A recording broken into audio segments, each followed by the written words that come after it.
Hello, and welcome to Risk and Capital, the 21st episode in the Crossing Thin Ice podcast series, brought to you by Actuarial Risk Management. My name is Max Rudolph, and as always, I'm joined by Dave Ingram. Balancing risk and capital are important considerations, but few recognize that there are multiple ways to think about this, focusing on their own personal views exclusively. Dave walks us through 4 ways to think about this in ways that are consistent with their stated risk appetite. We hope the Crossing Thin Ice podcast series will help you with your ERM program and risk knowledge. Our podcast sometimes looks at specific risks, and other times will consider aspects of risk management practice. By the way, nothing in today's podcast is intended to be investment advice. We are here to provide educational material on ERM topics without getting lost in the weeds. We hope that you will also take advantage of our complimentary quarterly newsletter and webcast on a variety of risk management topics. Let's get started.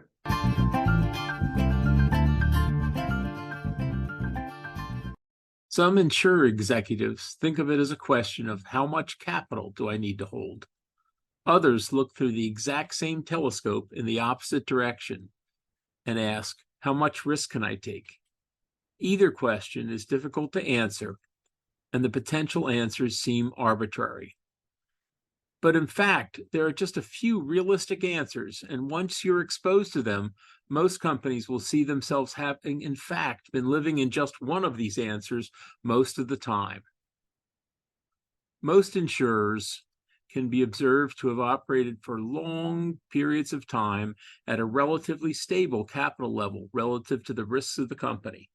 Their level of capital compared to their risks are usually determined by the expectations of their customers, as well as their history and culture regarding security. There are effectively just 4 broad levels of capital. The first level I'll call minimal. These companies have enough capital to survive under normal volatility, with just a small margin of safety, with little to no resilience. A major loss event would render these companies below the company action level of RBC, or even totally insolvent. These insurers effectively use the regulator's risk-based capital authorized control level as their risk capital standard. Often these companies are closely held, and the owners regularly withdraw as much of the capital as they are legally permitted. The second level I'll call viable. These companies have enough capital to provide for a single major loss event and to avoid reaching minimal level with normal volatility. These companies generally operate comfortably in a market where customers are not at all focused on assessing their insurer's financial strength. Sectors like personal auto, direct sale, life and health insurance. The third level I'll call secure. These are insurers that have enough capital to satisfy sophisticated commercial buyers that they can pay claims in most situations by providing for maintaining a viable level of capital after a major loss event. This might amount to an additional layer of capital above the viable level so that they would be expected to be at or above the viable level even after a major loss event. These insurers would expect to raise capital to get back to the secure level after a major loss event. Many life insurers whose products have a strong investment component would also likely fall into this group. Life insurers in this group might end up restricting sales for a period of time to regain the secure capital level after a major loss event. The fourth and highest level I'll call robust. These companies have enough capital to maintain a secure level of capital even after a major loss event. A few reinsurers operate at this level of capital, as well as a few direct writers who have a long tradition of operating with the highest level of security. These insurers would not expect to need to raise capital even after a major loss event, but would expect to be able to build surplus back to the robust level gradually via earnings. They might say that if there is an industry-wide loss that knocks many of their secure competitors out of that range and into the viable range, that they would be able to add market share with business from the most security-concerned customers. And you can bet that that large loss event will make more customers aware of security concerns. These capital levels are generally maintained for many years and are thought of as fundamental to the self-definition of the insurer. They are often then closely linked to rating targets and reinsurance purchasing. Management's statements about their capital and security level could be used when stating the insurer's risk strategy and tolerance. Notice that in all but the lowest category, a major consideration is the position of the insurer after a major loss event. This is in stark contrast to many of the largest banks, where their objective, at least prior to the financial crisis, was to close the books each night with capital as close as possible to the required level, with no margin whatsoever for losses. In the end, it almost seems circular. An insurer will be in a business where the customer security concerns find their level of risk compared to the capital to be sufficiently safe, and therefore the company feels compelled to maintain that level of capital compared to risk. But it is really just alignment between risk tolerance and company strategy, the key objective that many insurers include in their risk appetite statement.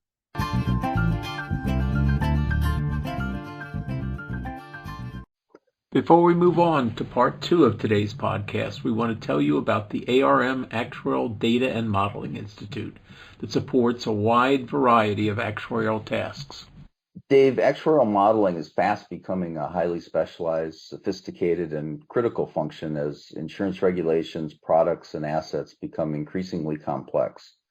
To keep up with this rapidly changing environment, insurers are challenged to recruit and retain resources and to implement the technology needed to accurately model their businesses to inform critical management decisions that drive stakeholder value.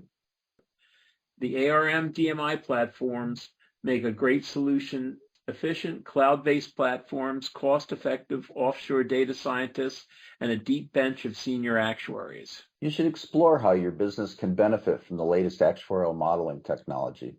ARM will work with you every step of the way to provide you with reporting, capital management, product development, and business planning actuarial modeling expertise. Contact ARM today. Now, back to our podcast.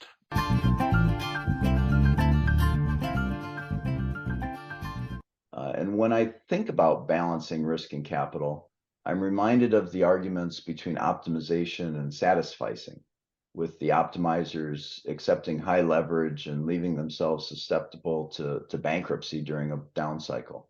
Am I getting that right, or do you have a different comparison? Well, that's a great story, Max, and I think that it deserves to be told, but that's not what I'm trying to tell here. I'm thinking much simpler. When you're talking about balancing risk and capital, I'm just talking about a company that's expecting over time, not necessarily each and every year, the growth rate of the company to be approximately equal to the growth rate of the surplus of the company. When I say the growth rate of the company, I'm assuming that, as the company grows, the risks of the company grow proportionally. That's what that balance means. And I think that's the answer I get from more than maybe 60% majority of companies when I ask, well, are you growing your risk faster than your capital faster than your risk? And most of them say, no, I'm balancing it. And I think that's just sort of the lazy answer, actually. They really don't have a particular plan. They're not giving a lot of thought to capital levels, because usually most insurance companies are just fine. And there's so many other things that they worry about. Capital isn't one of them. And that's kind of the point of this discussion on risk and capital is that there's pretty broad ranges of acceptability to capital level for different levels of risk for a lot of companies. If your RBC ratio, say, is several multiples of what it needs to be, there's so much buffer in there that if you go, let's say your goal is 400% and you go from 375 to 4.25, it's just not worth a whole lot of time thinking about it. When companies make a choice between minimal, viable, secure, or robust levels of capital, is this reflective of the company's risk tolerance? I would say that it is the risk tolerance for the company in the aggregate, that it's not a separate thing, that risk tolerance in an insurance company expresses itself in the amount of capital the company chooses to hold and how it balances that with the amount of risk. In a company I worked in, we carefully measured and monitored return on risk for the different business units. And that was a high concern of companies. Balancing risk and capital is clearly important. Even companies that desire to be balanced can find themselves too far on one side or the other. Dave, what can an insurer do to get back to a level of balance they are comfortable with? Thanks, Max. That's a good question. Before I talk about balance, though, let me go back to that concept of risk trajectory I mentioned earlier. Management of a company should be very aware of what their risk trajectory is in their plans.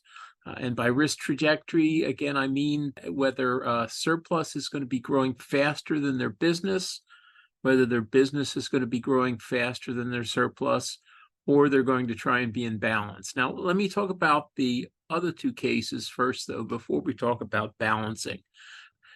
If you're in a situation where you think you need surplus to grow faster than business, most often an insurer that chooses to grow surplus faster than business has experienced either a sudden large loss or a prolonged period of business growth that was faster than that of the surplus growth.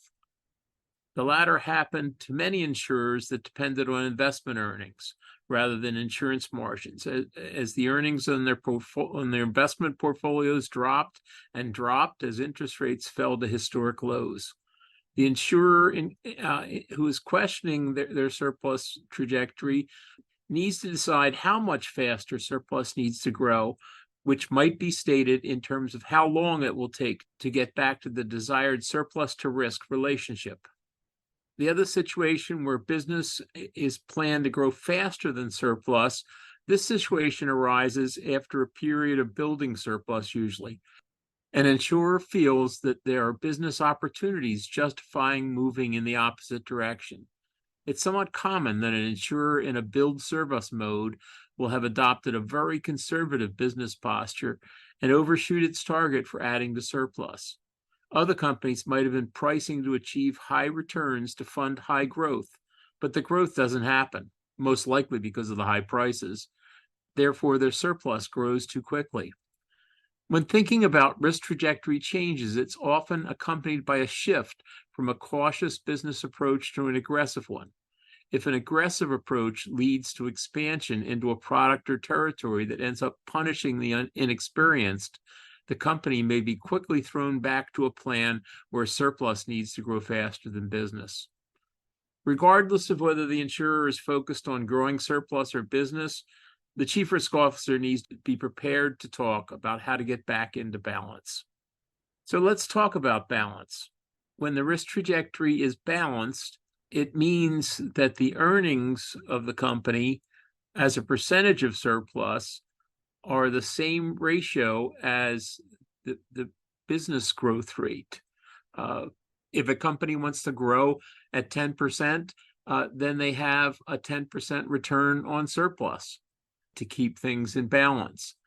When I first started working with this concept, we started from the investment earnings expected on the assets backing surplus. Could fund growth at the rate of the asset earnings, but the asset earnings are generally taxed. So you have to look at the after-tax asset earnings rate. Most insurance companies will tend to want to grow a lot faster than the after-tax earnings rate on surplus, so they need a contribution from the insurance part of the business, which is easy to see. And that contribution needs to be enough as a percentage of surplus to bring the total return on surplus up to the rate of business growth. Now, if you get out of balance with that, you only have a few choices there. You can change the mix of business, because what you'll find is if you look at each particular product line, some product lines may be totally self-funding their growth, while other product lines are at a stage in their life cycle where they're not yet able to fund their own growth, or they're at such a high growth rate that it's not reasonable to expect them to fund their own growth. And the company's balance is sometimes a balance between those different life stages of products. And so the company can think about what it can do in that balance in terms of the degree to which they're selling the products that are funding themselves versus the ones that aren't. The other thing to look at is the growth rates themselves, as well as the profitability of each of the products. There's a final alternative that was the one that I would always mention first in my prior position working for a reinsurance broker, is that you can just adjust the growth rate by changing the amount of business that's reinsured, so that it's the growth in retained business that you need to fund with a growth in surplus.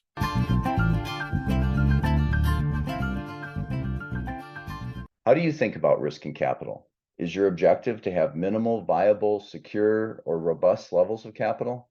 Do others at your company argue for a different level than you do?